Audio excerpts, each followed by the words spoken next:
മുകളിലേക്കുള്ള വളർച്ചയേക്കാൾ ആഴത്തിലേക്കുള്ള വളർച്ച നിലനിൽപ്പിന് അനിവാര്യമാണ്.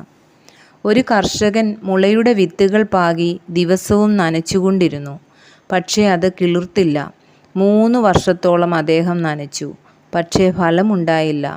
അത് കിളിർക്കാഞ്ഞതിന് കാരണം അയാൾ പലരോടും അന്വേഷിച്ചു. ജ്ഞാനിയായ ഒരു വൃദ്ധൻ അവനോട് പറഞ്ഞു, അത് വേരുകൾ മണ്ണിലേക്ക് വ്യാപിപ്പിച്ചുകൊണ്ടിരിക്കുകയാണ്. 5-ാം വർഷം വെറും 6 ആഴ്ച കൊണ്ട് മുള 90 അടിയോളം ഉയരത്തിൽ വളർന്നു. കർഷകൻ അത്ഭുതപ്പെട്ടു. ഇതെങ്ങനെ സംഭവിച്ചു എന്ന് ആ വൃദ്ധനോട് ചോദിച്ചു. വൃദ്ധൻ മറുപടി പറഞ്ഞു, മുള അതിൻ്റെ വേരുകൾ ചുറ്റുപാടുകളിലേക്കും ആഴത്തിലും വ്യാപിപ്പിക്കുകയായിരുന്നു. എങ്കിൽ മാത്രമേ ഇത്രയും ഉയരത്തിലെത്തുമ്പോൾ പിടിച്ചു നിൽക്കുവാൻ കഴിയുകയുള്ളൂ. ഉയരത്തിൽ വളരുന്ന ഏതൊരു വൃക്ഷത്തിനും മണ്ണിൽ അതിൻ്റെ വേരുകൾ നന്നായി ഉറപ്പിച്ചെങ്കിലേ നിലനിൽക്കാനാവൂ.